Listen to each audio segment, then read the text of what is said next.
Hola, buenos días a todos.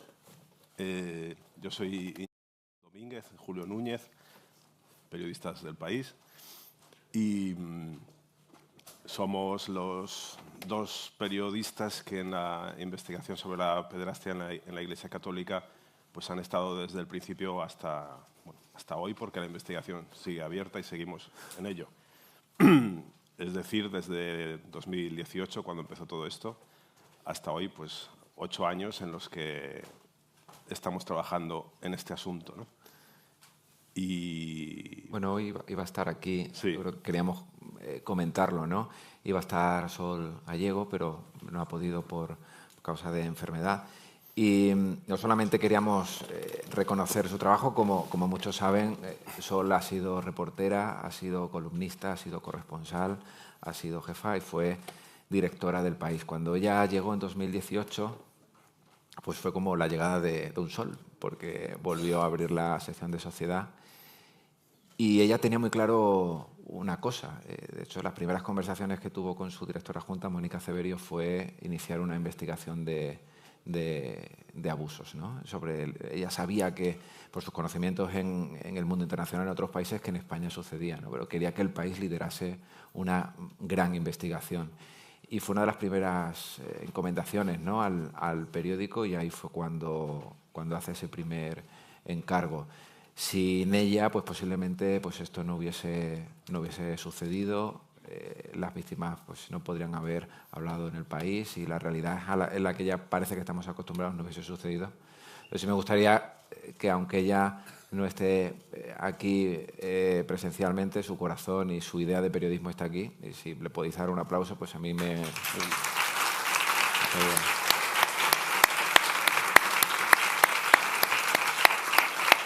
Gracias.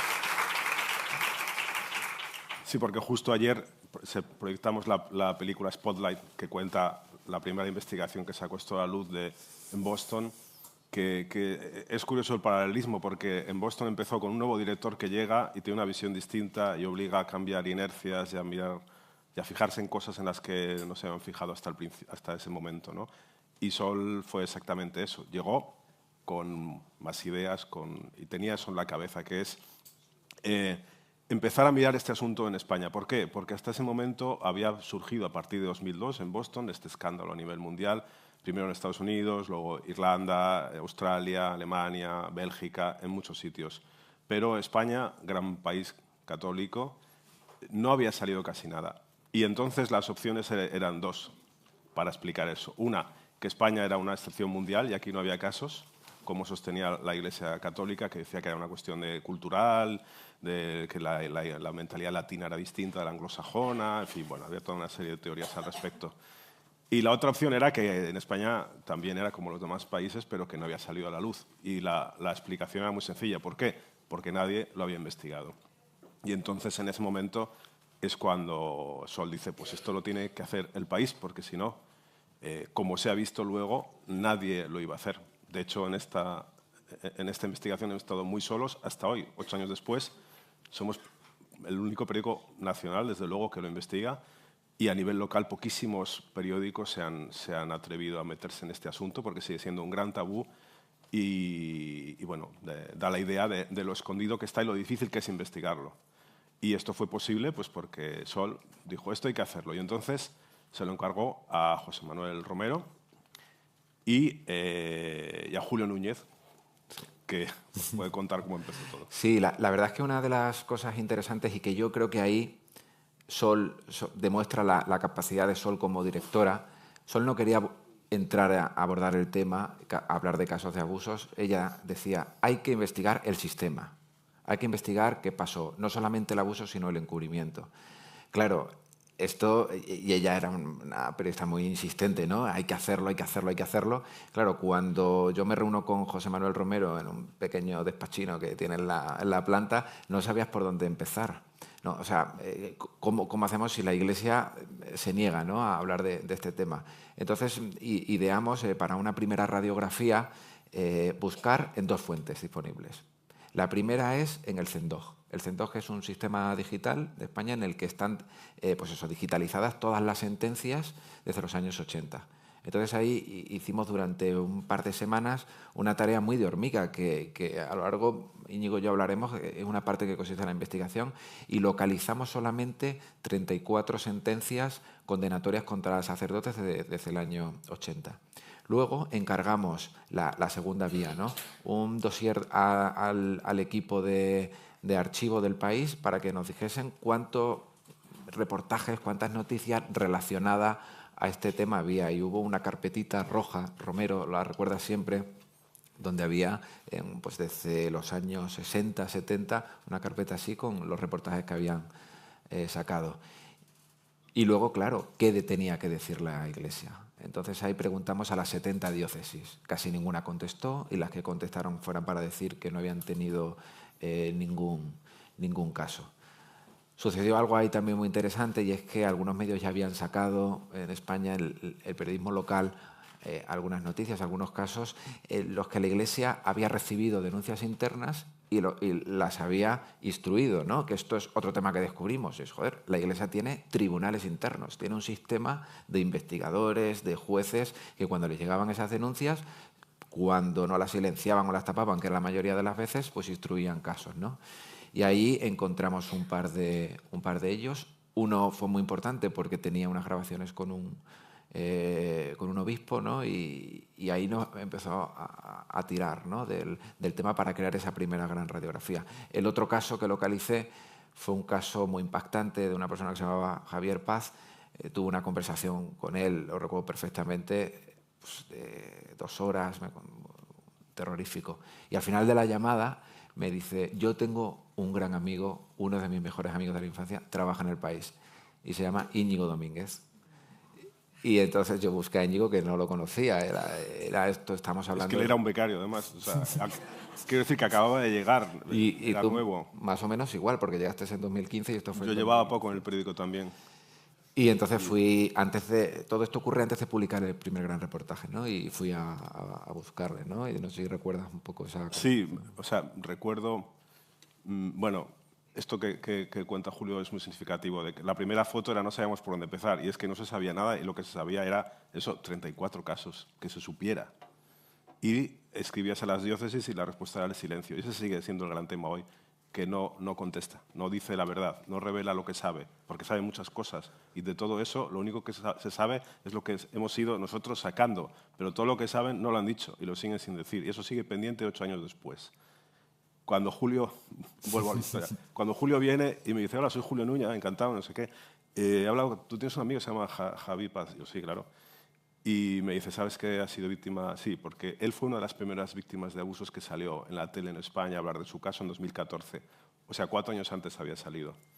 Yo fue ese día cuando me enteré, no lo sabía, era mi amigo de la infancia, de la pandilla, y había sido el cura de nuestra parroquia donde íbamos a catequesis, pero yo no tenía ni idea, nunca lo supe, hasta que salió en la tele y lo dijo, y nos enteramos todos sus amigos y conocidos, ¿no?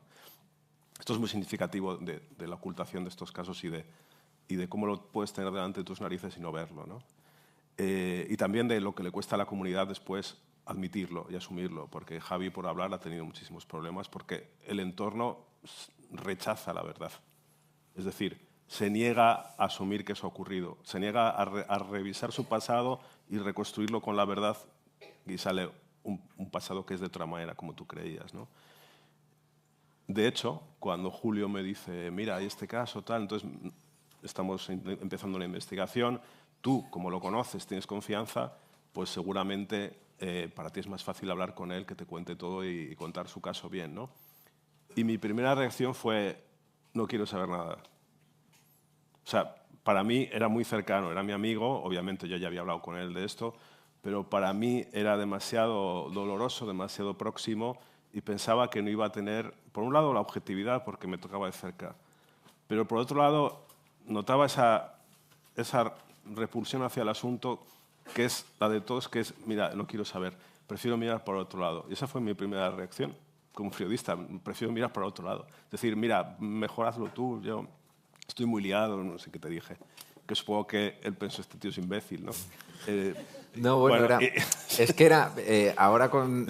Pero bueno, me fui a casa y pensé y dije: no, o sea, yo esto lo tengo que hacer. O sea, recapacité, me di cuenta que tenía que hacerlo. Entonces, así entré yo en la investigación, porque yo hacía otras cosas. En ese momento me dedicaba a hacer crónicas del Congreso y de juicios y cosas. O sea, y empecé a hacerlo como otro trabajo paralelo, que eso ha sido otra constante, ¿no? Siempre estábamos los dos haciendo otra cosa, además de esto. Y entonces, eso también ha marcado el trabajo. Y entonces, al final, al día siguiente volví y le busqué, oye, mira, que sí, que lo hacemos. Y entonces, ese fue el primer caso que yo publiqué. Sí, ahí durante la investigación, ¿no? Cuando sacamos el primer reportaje, tampoco sabíamos cómo enfocarlo porque sabíamos que la Iglesia no nos respondía. Sabíamos que había 34 casos y teníamos grabaciones de que una víctima había grabado con su obispo en el que confesaba, ¿no?, cómo habían tapado su denuncia, cómo no habían hecho público en la Iglesia que el sacerdote era un pederasta. Y bueno, cuando estábamos en esa reunión, ¿no?, de antes de sacar ese gran reportaje que abrió el periódico y era La Iglesia silencia desde hace décadas los abusos en su seno, en esa reunión en la que decidíamos cómo maquetarla y tal, hubo una idea que sonó en la reunión de Mónica Ceberio, que era: vamos a poner un correo electrónico al final, por si alguien quiere... Claro, en ese momento fue una cosa que nadie prestó atención, nadie pensábamos que iba a funcionar. ¿Qué sucede? Que cuando publicamos ese gran reportaje, junto con otra entrevista de un sacerdote que fue el único que se animó a confirmar que esto pasaba, llegaron 100 correos el primer día.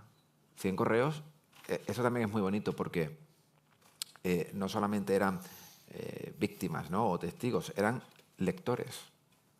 Eran lectores del País. Es una investigación que envuelve eso, ¿no?, que envuelve el periodismo y tus lectores. Y ahí nos dimos cuenta de que el problema que había era que las víctimas no tenían un canal donde acudir, ¿no? Ahí no solamente empezamos Íñigo y yo, sino que se reunieron una serie de compañeros, Oriol Güell, Amaya, en fin, y empezamos a sacar grandes reportajes que también eran muy difíciles, porque en ese momento... Pero además es que, Julio, perdona, sí, el primer día llegaron 100, pero en la primera semana fueron 500 o 600. sí. Es decir, llegaban 100 al día. Y fue una avalancha, sobre todo porque era una mole de información de gente que, claro, había que contestar y llamar uno por uno, y luego no sabíamos cómo gestionar eso porque no lo habíamos hecho. Tuvimos que forjar como un protocolo de decir, bueno, ¿cómo publicamos esto? Porque periodísticamente es muy complejo y muy delicado. Es decir, es alguien que acusa a otra persona, muchas veces que está muerta, de algo que no tiene pruebas porque es que nunca las hay. El testimonio es la prueba. Es decir, alguien que dice, a mí me pasó esto y le tienes que creer. Y como ocurre en cualquier delito sexual, es una esfera muy íntima donde hay pruebas. Incluso, bueno, en los juicios, los tribunales ordinarios, la doctrina es que tiene que ser un testimonio pues, coherente, verosímil, etcétera.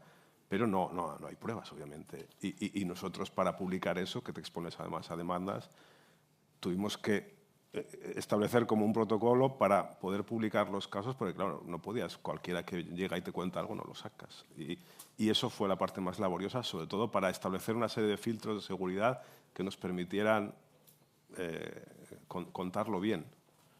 Sí, de hecho ese protocolo ha ido evolucionando, ¿no? Porque es verdad que con el tiempo nos dábamos cuenta de encontrar trucos periodísticos, ¿no? Pues ya encontrábamos pruebas, ya empezamos a tener más fuentes, empezamos a tener también más documentación, ¿no?, que en un primer momento pues no teníamos, sentencias canónicas, cartas, porque al final ya no era solamente el abuso, era el encubrimiento. El siguiente paso que hicimos, y claro, han pasado tantas cosas, ¿no?, que en 45 minutos es muy difícil resumirlo, Sí, al ¿no? principio el filtro que establecimos es, para publicar un caso es alguien que tiene que salir en vídeo, con nombre y apellidos, hablando. Es decir, que exigíamos a las víctimas un sacrificio ulterior a encima que les había pasado lo que les había pasado. Tenían que salir en público a contarlo, que obviamente entendíamos perfectamente que no todo el mundo estaba dispuesto ni preparado ni le apetecía.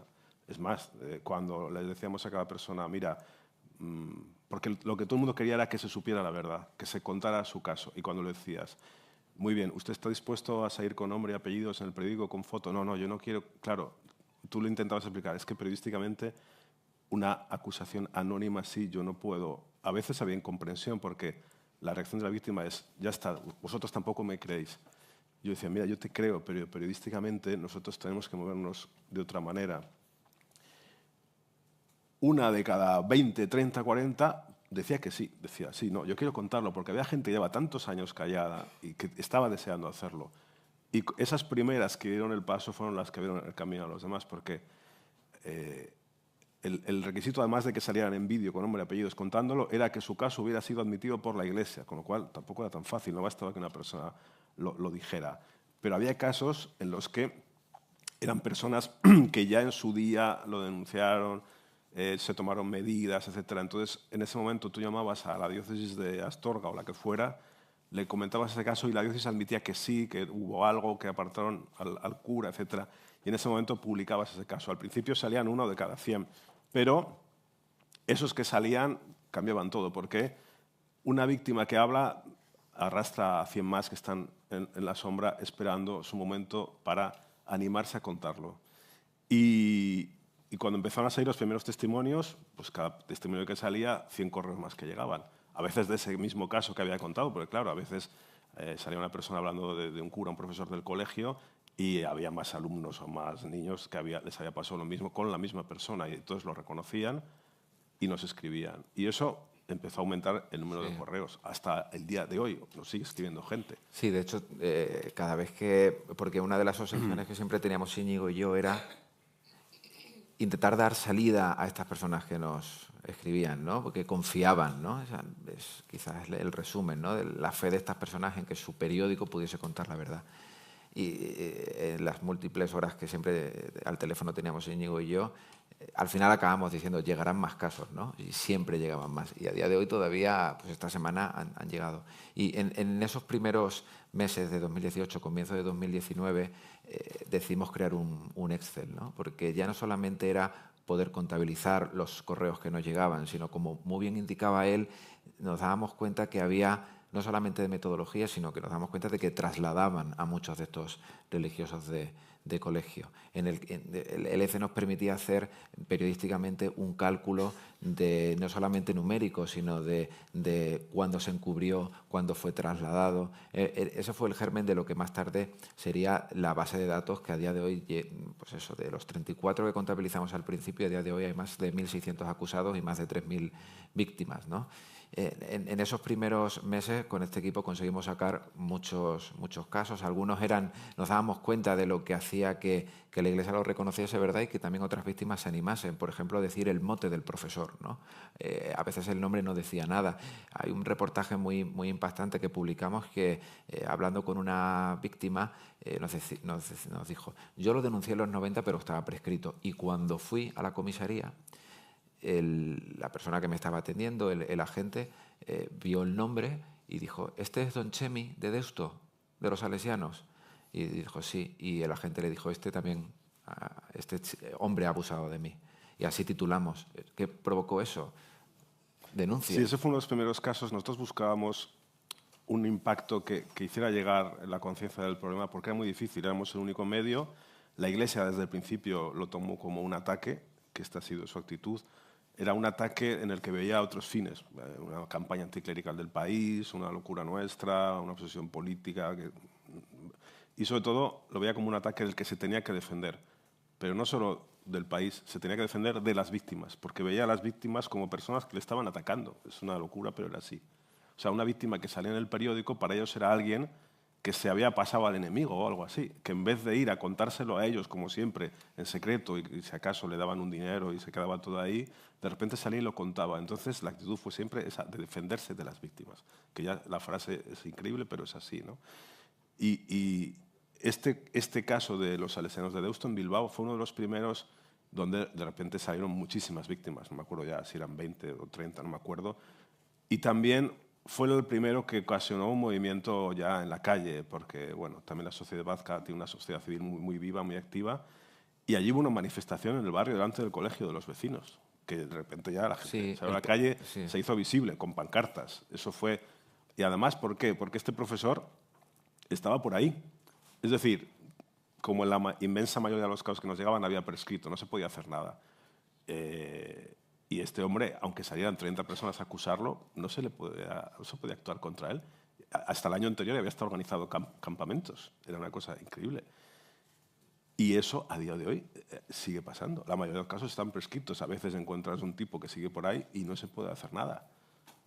Eso es alucinante. Ahí hay una gran batalla de las víctimas de que no prescriban nunca estos delitos y siempre se puedan juzgar, porque en algunos países ya es así, ¿no? Aquí se consiguió elevar la prescripción hace unos años, a raíz también de la presión de nuestras investigaciones.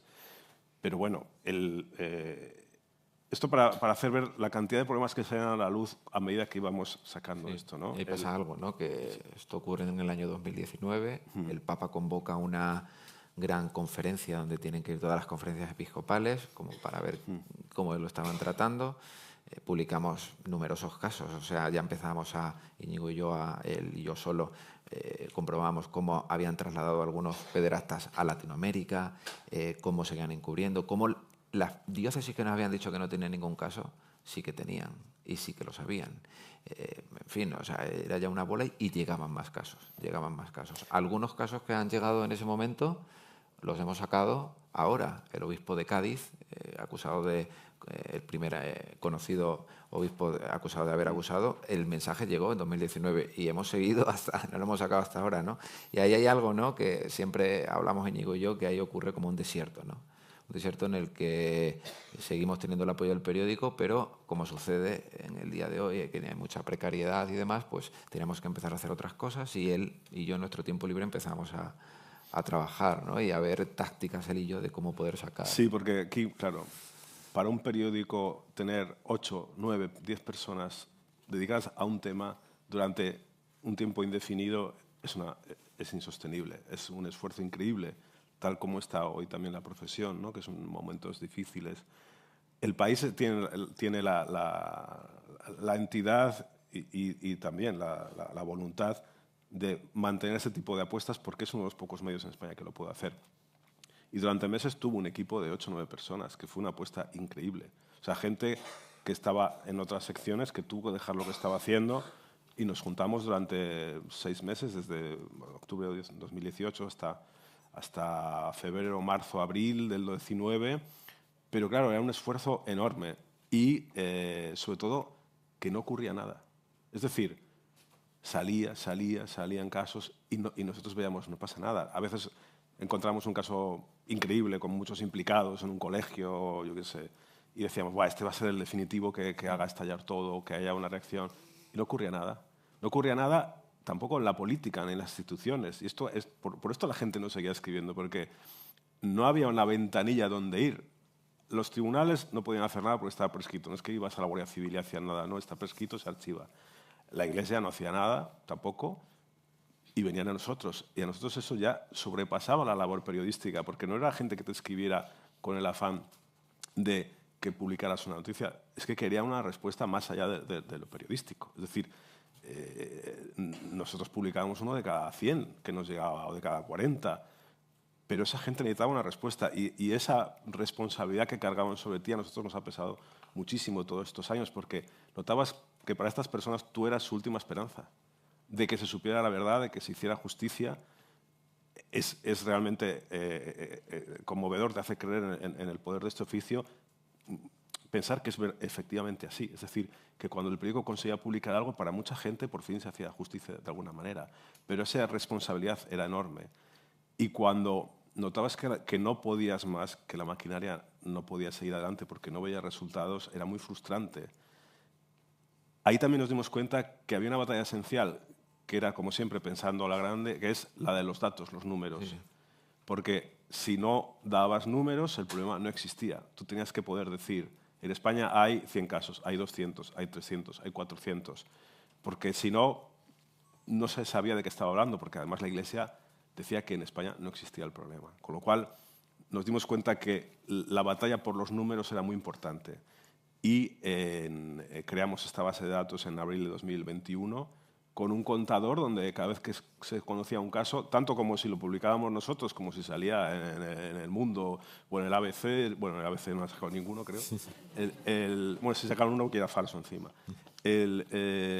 Pues nosotros lo incorporábamos o salía una sentencia judicial o lo que fuera.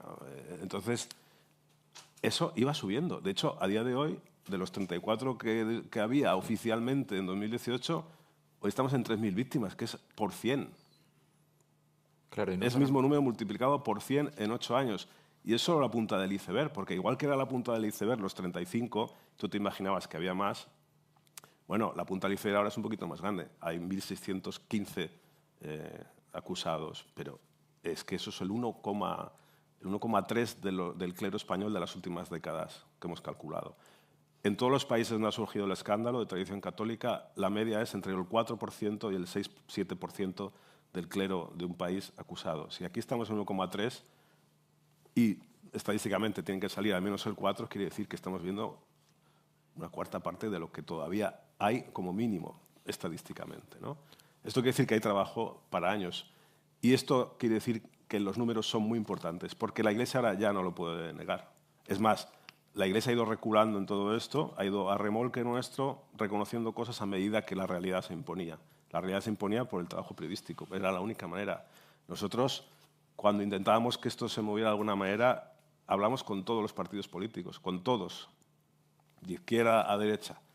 A nadie le interesaba este asunto. Bueno, no querían. Era como, ¡buf!, menuda movida. En 2021, la Iglesia. Bueno, octubre de 2021, te acordarás, sí. Preguntamos a todos los partidos y el ministro Bolaños decía que el Estado no era nadie para investigarlo. Bueno, todas las instituciones se quitaban de encima de alguna manera. No es competencia nuestra, llamabas a presidencia, llamabas a justicia, llamabas a educación, a infancia, no sé, a la fiscalía, a este, al otro, al defensor del pueblo. Todos tenían una excusa. Buf, no, es que, no, claro, es que legalmente no había manera. Todo esto cambia cuando decidimos también, pensando a lo grande y pensando en que todas estas personas esperaban de nosotros mucho más que lo periodístico de publicar su historia, que aparte no dábamos abasto. O sea, podíamos haber estado publicando un caso al día durante un año y no acabábamos y tampoco se movía nada, necesitábamos algo más grande. Y ahí fue cuando se nos ocurrió la idea de decir, mira, todo no podemos publicarlo, pero tenemos estos testimonios de estas personas que parecen verosímiles. Lo reunimos en un informe que reunimos 251 casos. Y decidimos que además había que saltarse a la Iglesia española porque su actitud era la negación y la ocultación constante. Y que había que llegar al Papa, el Papa Francisco, que además en esto, desde a partir de 2018, digamos que se cayó del caballo en un viaje que hizo a Chile y se dio cuenta que la Iglesia lo estaba haciendo mal. Porque fue a Chile, había un caso muy famoso allí, que él, lo que le contaron allí los obispos de Chile era que no, que era todo un montaje de la prensa, que era todo falso, que las víctimas estaban exagerando. Entonces él se lo creyó y defendió a ese cura, etc.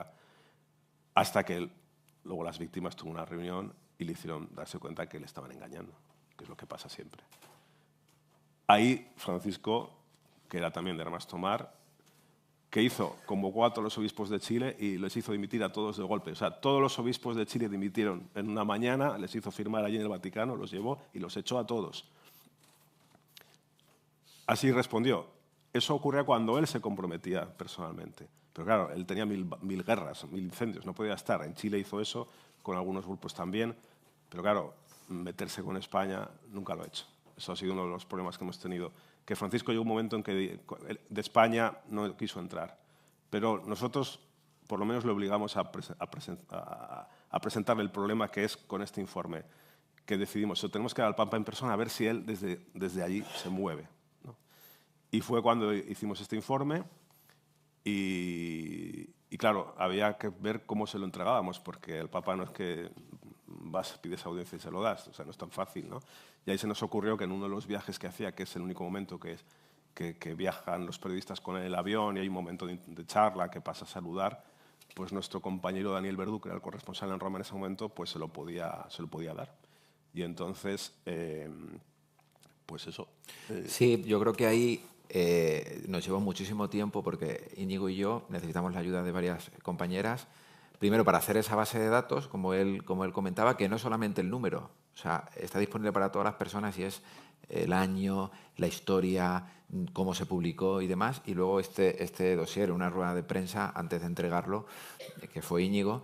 Íñigo, muy insistente, como es él, le dijo al secretario de la Conferencia Episcopal, dígame cuántos casos hay, cuántos casos hay. No, es que era muy gracioso. Y él dijo, no lo sé. Sí, decía, hay muy pocos casos. Y él le decía, dígame cuántos. Y él, como le dio un abarrunto, dijo, no lo sé. No, es que era muy gracioso porque decía, En España hay muy pocos. Sí, cero, muy Y yo poco. decía, ¿cuántos? Y dice, no sé. Y yo decía, ¿y entonces cómo sabe que son pocos? Es que una de las dos cosas, o sabe cuántos son, me dice son 3 y lo sabe, o me dice son muy pocos, pero es una impresión mía y en realidad no tengo ni idea qué es lo que ocurría. Bueno, lo sé, pero no lo quiero decir. Y dijo esta frase maravillosa que es, en España hay 0 o muy pocos casos. O muy pocos. El caso, la realidad es que había cientos y el dossier nos llevó varios meses a hacerlo porque era volver a hablar con muchísimas víctimas que no habían querido salir o no podían salir, porque una víctima denuncia cuando puede, no cuando quiere, y le contábamos la idea y fuimos no solamente en un dossier incorporando todo, sino corroborándolo y demás. En ese vuelo, Dani Verdú le dijo al Papa, esto es lo que hay, y se lo entrega, ¿no? Claro, ahí también se suma una cosa muy importante que hizo Francisco y es que él renovó toda la normativa vaticana interna de esto que hablamos al principio de los juzgados, y era cualquier noticia que le llegase a la Iglesia tenía que investigarlo. Claro, eso fue un jaque mate, porque el Vaticano se lo entregó a la Iglesia española, Íñigo quedó con el presidente de la Conferencia Episcopal, con su mano derecha se lo dio, y ahí la Iglesia española le dimos tiempo, 2 semanas, para que lo leyese y entonces abrió una investigación. Se vio obligada a afrontar una investigación. La clave fue el cambio de reglas que hizo Francisco. ¿Por qué? Porque hasta entonces, para que la Iglesia investigara un caso, tenía que ir la víctima en persona allí al obispado o a la orden religiosa correspondiente, llamar a la puerta y presentar una denuncia formal. Si no, para ellos no existía. De hecho, a mí me pasó una vez otra frase memorable. En Navarra empezaron a salir muchos casos también porque un periódico, el Diario de Noticias de Navarra, un periodista, como siempre todo depende de las personas y de que alguien quiera hacer su trabajo, sacó un montón de casos, como una docena en muy poco tiempo. Y yo me fui a Pamplona a hablar con esta gente y tal, y llamé al obispado. Y mire, quería saber su versión de todas estas víctimas, todos estos casos que han salido. ¿Ustedes los conocen, los conocían? Dice, no tenemos constancia de ningún caso. Y digo, hombre, pero llevan 2 meses saliendo en el periódico. Y me dice, no en el periódico que yo leo. Esta era la actitud. Es decir, primero, en mi periódico no salen. Y segundo, si no vienen aquí a hablar con nosotros, pues para nosotros no existen. Y esta era la actitud. Es decir, las víctimas que van a la prensa para nosotros no existen. Tenían que ir allí. Con lo cual, si no hay denuncia, no investigamos. ¿Qué hace Francisco? Francisco hizo una guerra que es contra todos. Los obispos tienen mucho poder a nivel local, cada diócesis son reyezuelos, ¿no? El Papa es un obispo también, obispo de Roma, está por encima de los demás, pero en realidad un obispo tiene muchísimo poder, es muy autónomo.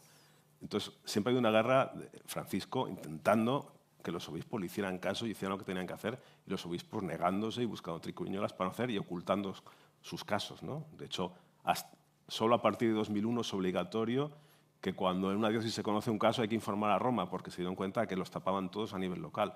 Por lo menos desde 2001 es obligatorio que informen a Roma para que ahí sepan lo que está pasando. Ahora sí, siguen sin hacerlo. Todas las semanas encontramos un caso que no lo han comunicado y lo intentan tapar a nivel local, ¿no? Bueno, lo que hizo Francisco es, no, mira, a partir de ahora, a partir de 2019, cuando un obispo, un cura, un superior religioso conozca un caso de la manera que sea, la notitia delito en latín, tiene que investigarlo. Y de la manera que sea es una publicación en prensa, hasta un rumor o un anónimo, o sea, que se entere de cualquier manera, por cualquier vía, de que hay un posible caso, tiene que haber una investigación. Y eso cambió todo para nosotros. ¿Por qué? Porque nosotros llevábamos 251 testimonios y decimos, mire, ahí tiene, habla usted de una investigación. Tenían que abrirla por narices. Eso les obligó a investigar, cosa que hasta entonces no tenía la más mínima intención. Y sí, luego pasa una cosa muy importante y es que Íñigo y yo, una vez que entregamos el dossier, volvemos a llamar a los partidos políticos. ¿Qué vais a hacer? ¿Qué vais a hacer? Claro, ahí sucede otra cosa muy interesante, que la Iglesia se encuentra también otro contrapoder. Digamos que muy presionado el Congreso por mayoría, que yo creo que ha sido de las pocas que ha habido en los últimos años, encarga al Defensor del Pueblo bueno, fue unanimidad, salvo Vox y 2 diputados de Unión del Pueblo Navarro. Sí, pero era algo muy importante. Pero encargan un estudio. Claro, la Iglesia se ve ya acorralada. Encarga una auditoría interna a un despacho liderado por un miembro del Opus Dei, ¿no? Cremades. Digamos que ahí empieza otra batalla de la Iglesia, que es contra el gobierno, contra, ¿no? contra Sí. esa situación que hay. De intentar hacer su propio relato que haga de contrapeso, pero ha estado dominado siempre por la chapuza y claro, porque la voluntad nunca era sincera y real de vaciar sus archivos, decir lo que saben, reconocerlo, pedir perdón. No, la actitud ha siempre sido defensiva y reconocer todo un minuto después de que nosotros ya lo hubiéramos dicho, pero no un minuto antes, siempre un minuto después. Y siempre ha ido agachando la cabeza porque afortunadamente el país tiene una gran hemeroteca y todo se puede consultar. Entonces no iban a investigar el pasado y acabaron haciéndolo, ¿no?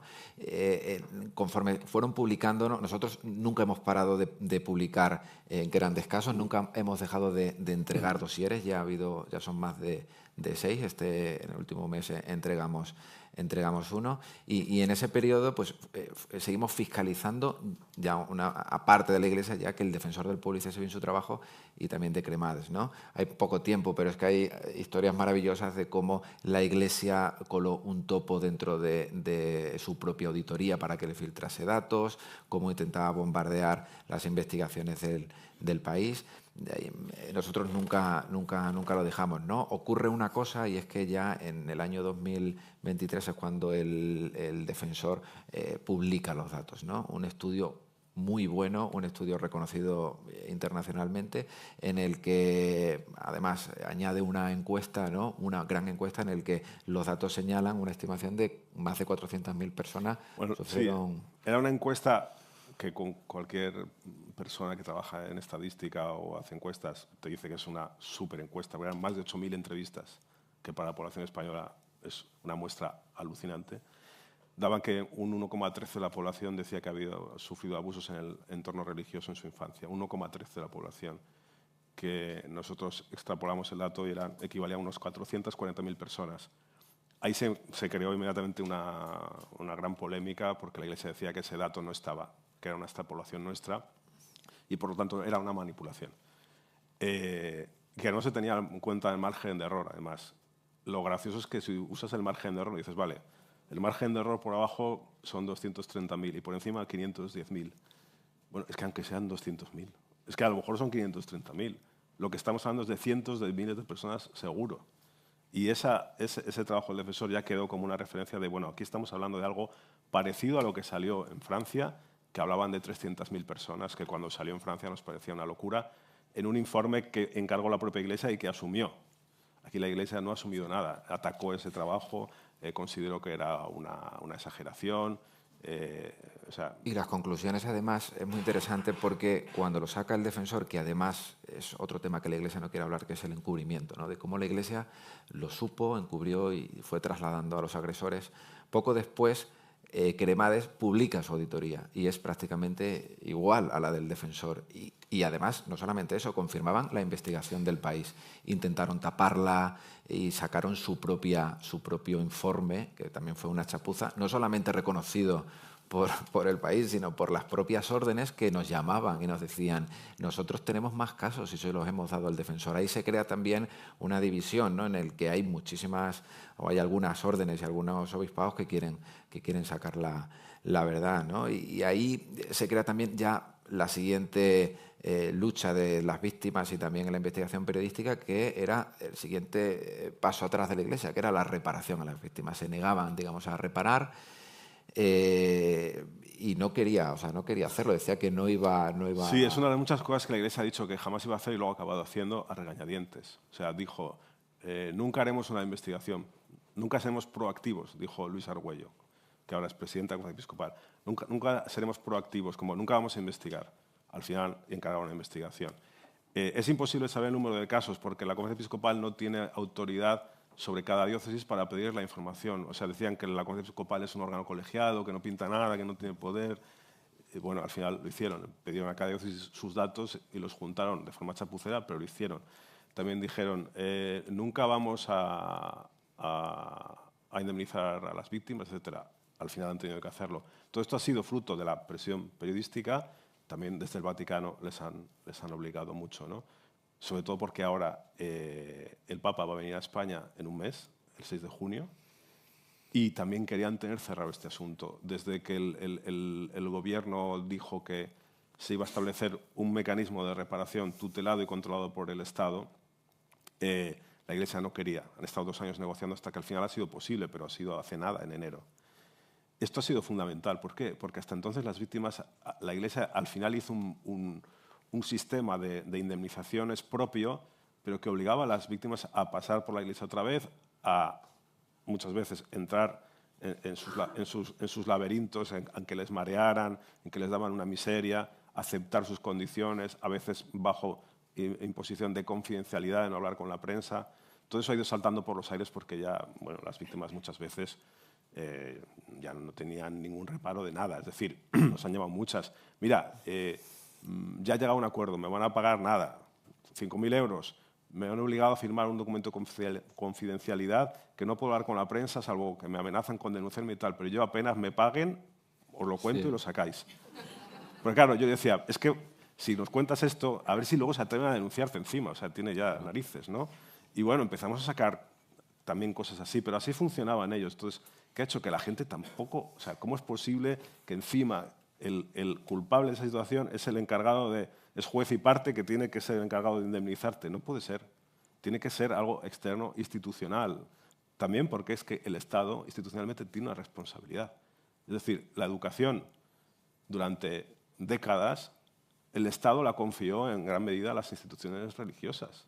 Era otro Estado, ya lo sabemos, pero bueno, es el Estado.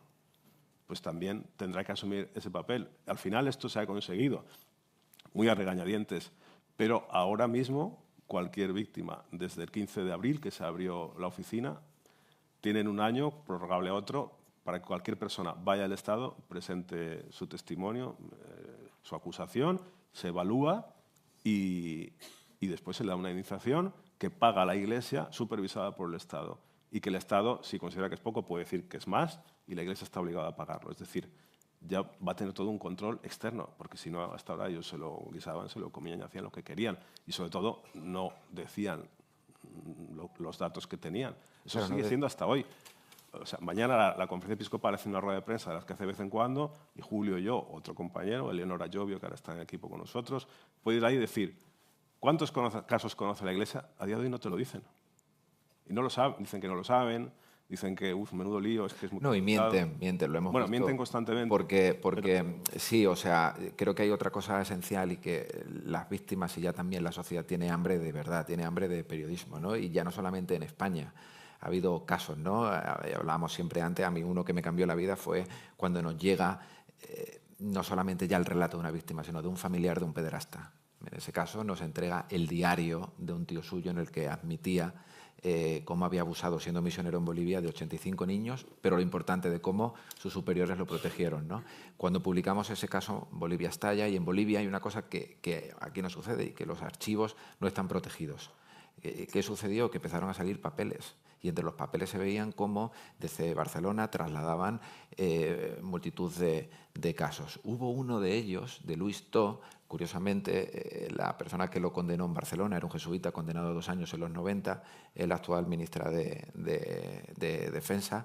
Cuando lo condenan a 2 años, no va y lo trasladan a Bolivia, ¿no? Cuando Íñigo descubre ese caso, al comienzo de la investigación, llamó a Barcelona, llamó a Bolivia y escribió correos electrónicos y nos dijeron que nunca estuvo en contacto con menores. No solamente aparecían documentos en los que cartas cruzadas con Roma en el que Luis To estaba con menores. De hecho, hay una carta con el provincial catalán que estaba en Bolivia que le decía no sé dónde llevarte porque en ese colegio hay niños hasta en la sopa. Es que aparecían correos electrónicos de Íñigo preguntando y en Bolivia le contestaban a Barcelona, ha estado con menores. Y luego aparecía el correo que nos habían llegado, que le habían llegado a... Sí, decía, pregunta al periodista esto, ¿qué le decimos? Y en Bolivia le decían, pues ha estado en contacto con menores. Y a nosotros que nos dijeron, no estuvo en contacto con menores. Claro, los lectores ahora también de Latinoamérica y que también están teniendo un papel fundamental. Ahora Íñigo ha liderado un dossier en el que ya hay casos de Latinoamérica, pues confían, ya no solamente quieren la reparación, ya no solamente quieren que se les reconozcan como víctima, quieren la verdad y quieren que la gente sepa la verdad y saben y tienen fe en su periódico. Sí. En Latinoamérica, claro, nos hemos metido también a hacer lo mismo en Latinoamérica, pero claro, allí 20 y pico países es una locura, pero allí hay también muchísimos casos. Y es que además hay mucha comunicación, ¿no? Porque aquí ocurría mucho que en un colegio de los maristas, de los jesuitas, pues pillaban a uno, un padre montaba una bronca, porque eso también era increíble. En el pasado muchas veces salían las cosas a la luz, pero jamás se iba a la policía. A nadie se le ocurría en el año 60 y pico, 50 y pico, ir a denunciar a un cura. Se iba al director del colegio o al obispo a decir, mire, me ha pasado esto, por favor, y no va a ocurrir más. ¿Cómo no iba a ocurrir más? Lo mandaban a Ecuador, a misiones, y allí seguía. Esa era la práctica habitual. De esos hemos encontrado así, pero es más. Todo este encubrimiento no hemos contado y no ha ocurrido nada, nadie ha asumido responsabilidades. Ese todavía es el nivel al que tenemos que llegar. Hay un caso increíble que es un cura en Barcelona, se llama Ricardo Senabre, abusa de un niño en una parroquia. La familia denuncia. Era el año 91, 92. La audiencia provincial abre un juicio. Le convocan a juicio y el día del juicio no se presenta. Llaman al obispado, no sabemos nada. No, se ha ido de misiones, no sabemos. Desaparece. Se da orden a Interpol, desaparece. Bueno, me puse a buscarlo y lo encontré, pero todo esto en 2021, yo 22. No, 2019, de hecho hay una grabación entonces, que lo encuentro en un pueblo de Ecuador que se llama Santo Domingo de los Colorados, que era cura allí. Y encuentro su teléfono y le llamo y le digo, hola, el señor Ricardo Senabre. Sí, ¿quién es? No soy un periodista del país. No, mire, es que es todo mentira, es culpa de la alcaldesa comunista de Barcelona, que era Ada Colau en ese momento. Me cuelga y entonces empiezo a indagar, hablo con el obispado, oye, tiene aquí un cura que escapó de la justicia en España. A nosotros nos lo mandó el obispado de Barcelona. ¿Cómo? Sí, empiezo a hablar, por suerte, era una persona decente. Y me dice, sí, nos mandó una carta, les enviamos este sacerdote allí, es muy buena persona, tal, ha sentido la llamada de la vocación misionera, así que se lo mandamos allí, no sé qué. El arzobispado de Barcelona cogió a un tipo acusado de pederastia en los tribunales, lo metió en un avión y lo mandó a Ecuador y ha estado 30 años callado sabiendo dónde estaba. Todos los arzobispos de Barcelona han estado y lo sabían. ¿Ha pasado algo aquí? ¿La Iglesia ha hecho algo? ¿Ha cogido a estos arzobispos y los ha echado, los ha castigado? ¿Ha hecho una rueda de prensa para explicar esto? No. Esto es uno de miles. Sí, ahí como tenemos más de 100 altos cargos. De obispos de España. Sí, provinciales. En Bolivia es verdad que sí condenaron a 1 año de cárcel, que no van a ir a 2 de los encubridores. Y lo han podido hacer y han pasado muchísimos años. El padre Pica abusó desde los 70 hasta los años 2000, ¿no? Yo creo que ya nos ha pasado un poco la hora. Es inmenso lo que queríamos contar, pero también es inmensa nuestra gratitud a los lectores. Íñigo y yo lo hemos pasado muy mal, hemos estado solos, pero siempre habéis estado ahí. Muchísimas gracias. El país va a seguir mientras el mundo gire hablando con víctimas y publicando reportajes allá donde vayamos sobre este problema. Sí, porque nos sigue escribiendo gente y mientras nos siguen escribiendo seguiremos respondiendo y seguiremos publicando porque en esto hay trabajo para años. Porque, aunque parezca increíble, todavía yo creo que es la punta del iceberg. Veremos hasta dónde llega, pero seguiremos trabajando. Nada, así que muchísimas gracias por todo.